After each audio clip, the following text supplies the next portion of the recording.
Well, definitely, I think Agentic AI is the next move in the full AI suite.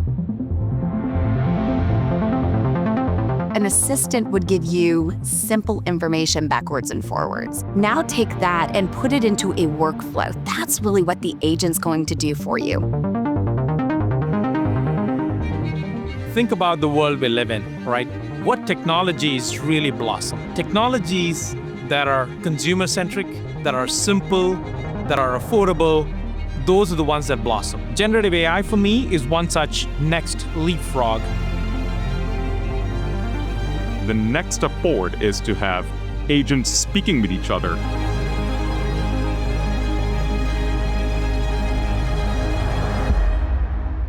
Our job as technologists, our job as business leaders is to make sure the capabilities we put out there is so easily intuitive, simple, and can be understood by people like someone who's in the warehouse, someone who is in the manufacturing floor, someone who's actually going and selling a product at a 7-Eleven. Automatically, the adoption is just going to go through the roof because it makes their life simpler. We're going towards a world where you're going to have multiple different agents or AI that are specialized towards a use case, and then they collaborate with each other and have a sort of orchestration layer between them. Well, I am absolutely convinced that when it comes to AI, there is no free lunch. The first advice would be to spend time and dedicate resources to build a meaningful and robust data foundation.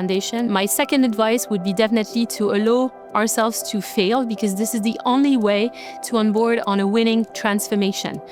All major innovations have been coming out of serendipity. The third advice for me is definitely that you need to seek sponsorship, because to transform requires a lot of courage, and sponsorship is definitely helping to build that courage. For us, we think about it in a few ways. One, we've got to have the right operating model. A model where technology teams, transformation teams, business teams all come together to ideate.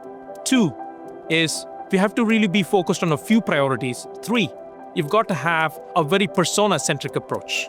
Four, you've got to have an end-to-end process focus.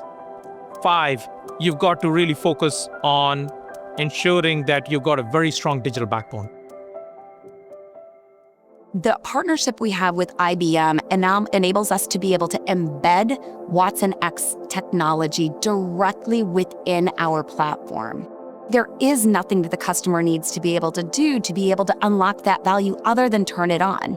And with the trusted relationship that we have with IBM and the trust that IBM has, particularly within regulated industries, we're able to give the customers a secured way to be able to collaborate and derive those insights. We at PepsiCo have been partnering with IBM Consulting for a very long time, really showcasing the art of the possible of not just this platform-centric approach, but what's the possibility of what this platform could be doing for the various use cases. So IBM has actually helped us create this abstraction platform.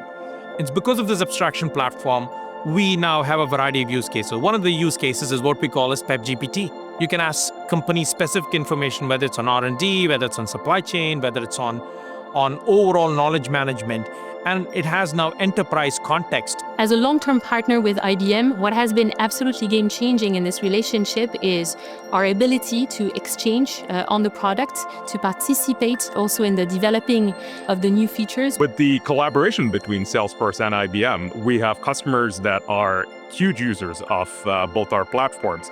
We are excited that IBM can start using their Watson X and Granite models within Salesforce, within the Agent Force, and for our customers as well to be able to speak to IBM's agents as well.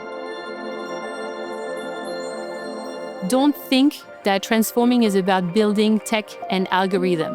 What it is about is to best apprehend a winning articulation between human and the machine. It is going to unlock industries and unlock the opportunity for us to bring value to organizations in a way that we've never been able to bring value before.